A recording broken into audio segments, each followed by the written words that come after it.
2 महीने के अंदर पूरा देश एक तरह से बंद था।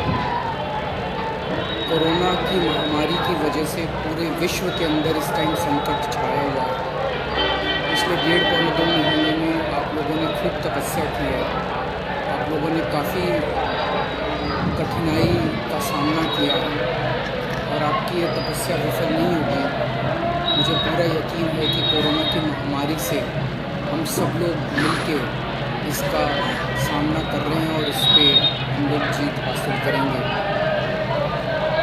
दिल्ली के अंदर अभी तक 10,054 केस टोटल हुए हैं। जैसे मैं अक्सर कहता रहा हूँ कि केसेस तो ज़्यादा हैं, लेकिन लोग बीमार पड़ रहे हैं और ठीक होके घर जा रहे हैं। 4,485 लोग ठीक हो गए, यानी कि 45% लोग ठीक हो गए। 160 लोगों की मौत हो गई कोरोना की वजह से। नहीं होनी चाहिए थी। कोशिश कर रहे हैं हम एक एक व्यक्ति की जान बचाने की, लेकिन एक औसतन तौर पे देखा जाए दुनिया के पॉइंट ऑफ व्यू से और हमारे देश के अंदर अन्य राज्यों में जो है, तो इतने मामलों में जो मौत हुई है वो अन्य राज्यों की और अन्य देशों की अपेक्षा कम है। लेकिन हम कोशिश करते हैं एक एक व्यक्ति की जान बचाने की। अब कोरोना अगले 1-2 महीने में तो ख़त्म नहीं होने वाला। जब तक इसकी वैक्सीन नहीं आएगी तब तक ख़त्म नहीं होने वाला। तो जैसा मैं कई बार अक्सर कहता रहा हूँ कि कोरोना के साथ अब अपने को अपनी ज़िंदगी चलाने की आदत डालनी पड़ेगी। कोरोना भी रहेगा और अपनी ज़िंदगी भी चलेगी। लॉकडाउन परमानेंटली नहीं रह सकता।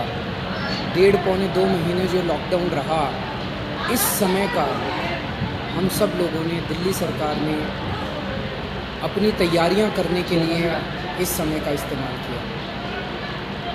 जब कोरोना आया था भारत में, हमारी बिल्कुल तैयारियां नहीं थी। हमारे पास टेस्टिंग किट नहीं थी, हमारे पास अस्पताल में जो इसका इंतज़ाम नहीं था। हमें पता नहीं था कोरोना में क्या क्या तैयारियां करनी है। लेकिन पिछले 1.5-2 महीने के अंदर अब हमने कोरोना के लिए अलग से अस्पताल नामांकित कर दिए, अलग से बेड लगा दिए, वेंटिलेटर का इंतज़ाम कर लिया, ऑक्सीजन का इंतज़ाम कर लिया, पीपी किट का इंतज़ाम कर लिया, टेस्टिंग किट का इंतज़ाम कर लिया।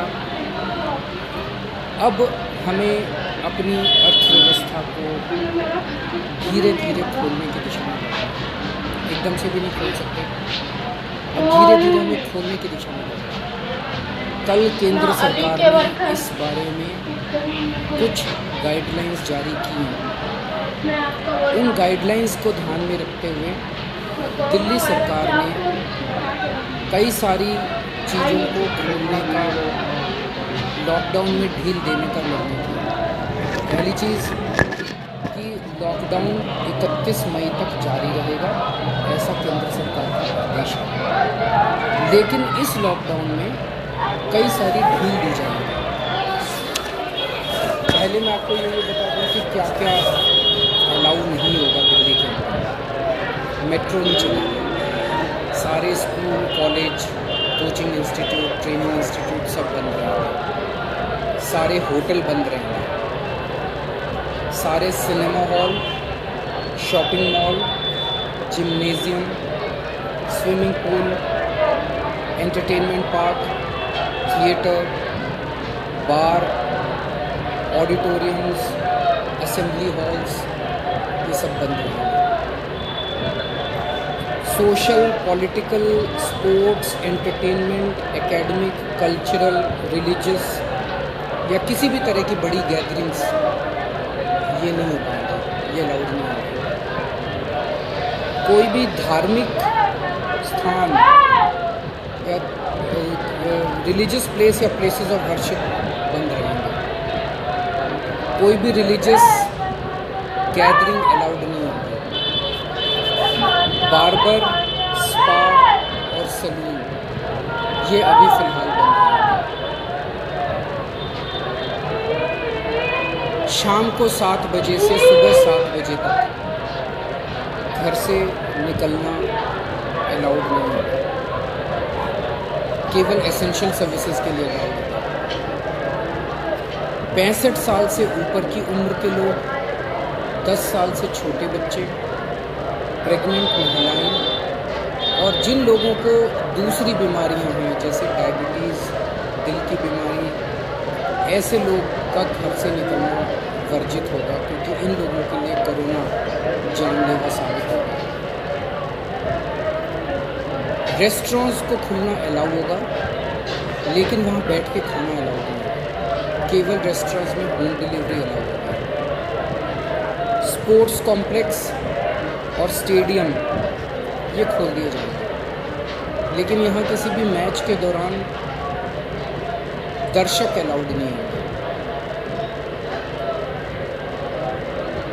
ट्रांसपोर्टेशन को खोला जा रहा है, तो auto rickshaw, e rickshaw, cycle rickshaw ये अलाउड होंगे, लेकिन केवल एक पैसेंजर। टैक्सी,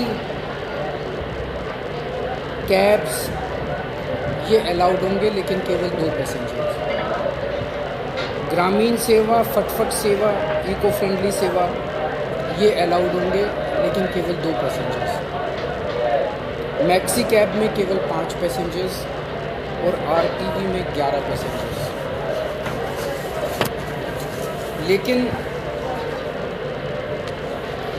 हर सवारी उतरने के बाद ड्राइवर की जिम्मेदारी होगी कि वो सवारी वाले एरिया को डिसइंफेक्ट करे, ताकि जो अगली सवारी बैठती है उसको भी खतरा ना हो और ड्राइवर को भी खतरा ना हो।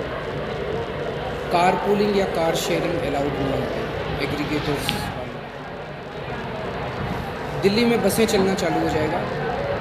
एक बस में 20 से ज़्यादा पैसेंजर्स अलाउड नहीं होंगे। बस में चढ़ने के पहले हर पैसेंजर की स्क्रीनिंग की जाएगी और हर बस स्टॉप के ऊपर ट्रांसपोर्ट डिपार्टमेंट की जिम्मेदारी होगी कि सोशल डिस्टेंसिंग मेंटेन करें बसों के अंदर भी और हर बस स्टॉप के ऊपर। व्हीकल्स और इंडिविजुअल्स का मूवमेंट अलाउड होगा पूरे दिल्ली में। 4 व्हीलर्स के अंदर 2 पैसेंजर से ज़्यादा अलाउड नहीं होंगे और 2 व्हीलर के ऊपर पीछे बैठ के सवारी अलाउड नहीं होगी, पीछे पिलियन राइडर अलाउड नहीं होगा। सभी सरकारी और सभी प्राइवेट दफ्तर खुल जाएंगे अपनी पूरी स्टाफ के साथ, लेकिन कोशिश ज़्यादा से ज़्यादा प्राइवेट ऑफिस वाले ये करें कि ज़्यादा से ज़्यादा लोग घर में जितने काम कर सकते हैं वर्क फ्रॉम होम करें। सभी मार्केट्स खुल जाएंगे, लेकिन जो मार्केट्स और मार्केट कॉम्प्लेक्सेस हैं वहाँ पे दुकानें ऑड इवन के हिसाब से काम करेंगी। आधी दुकानें एक दिन खुलेंगी, आधी दुकानें दूसरे दिन खुलेंगी, लेकिन जो एसेंशियल आइटम्स की दुकानें हैं वो रोज़ खुलेंगी। जितने स्टैंड अलोन शॉप्स हैं, नेबरहुड शॉप्स हैं, रेजिडेंशियल कॉम्प्लेक्सेस में शॉप्स हैं, वो सारी खुलेंगी, लेकिन हर शॉप में सोशल डिस्टेंसिंग मेंटेन होगी और सोशल डिस्टेंसिंग मेंटेन करने की जिम्मेदारी दुकानदार की होगी। अगर किसी दुकान के ऊपर सोशल डिस्टेंसिंग मेंटेन नहीं हो रही तो दुकान बंद कर दी जाएगी। जितनी इंडस्ट्री है सारी इंडस्ट्री खोली जाएगी, लेकिन इनके टाइमिंग्स को थोड़ा सा स्टैगर कर दिया गया है भीड़ को रोकने के लिए। कंस्ट्रक्शन एक्टिविटीज़ शुरू की जा रही हैं, लेकिन कंस्ट्रक्शन एक्टिविटीज़ में केवल दिल्ली में रहने वाले जो वर्कर्स हैं वही अलाउड होंगे। अभी ट्रांस बॉर्डर वर्कर्स अभी लाना, बाहर से वर्कर्स को भी ला सकते। शादी के लिए केवल 50 गेस्ट्स अलाउड होंगे और उसमें सोशल डिस्टेंसिंग मेंटेन की जाएगी। फ्यूनरल के लिए केवल 20 लोग अलाउड होंगे और उसमें सोशल डिस्टेंसिंग मेंटेन की जाएगी। कंटेनमेंट जोन्स के अंदर किसी भी किस्म की कोई एक्टिविटी अलाउड नहीं होगी एसेंशियल सर्विसेज को छोड़कर। इंटर स्टेट पिछले कुछ दिनों में देखा गया कि बॉर्डर के ऊपर नर्सेज को, डॉक्टर्स को उठाया गया। केंद्र सरकार ने भी आदेश दिए हैं कि बॉर्डर के ऊपर डॉक्टर्स को, मेडिकल प्रोफेशनल्स को, नर्सेज को, पैरामेडिकल स्टाफ को, सैनिटेशन पे काम करने वालों को, एम्बुलेंस को, इनको बिना रोक टोक के अलाउ किया जाए। और बॉर्डर के ऊपर इंटरस्टेट मूवमेंट के लिए गुड्स और कार्गो के ट्रक्स जो हैं, चाहे वो खाली ट्रक हों चाहे सामान से भरे हों, उनको सबको अलाउ किया गया है। और सबसे ज़रूरी है कि मास्क पहन के निकलना अनिवार्य है, सबको मास्क पहने रहना ज़रूरी है और सोशल डिस्टेंसिंग हर जगह मेंटेन करना ज़रूरी है। और बार बार जितनी बार हो सके आप अपने हाथ अच्छे से सैनिटाइज़र से या साबुन से धोते रहिए, अपना ख्याल रखिए, अपने परिवार का ख्याल रखिए। बड़ा कठिन समय है, लेकिन मुझे पूरी उम्मीद है जिस तरह से आपने पिछले 2 महीने में तपस्या की है, आपकी तपस्या ये बेकार नहीं जाएगी और हम सब लोग मिल के कोरोना से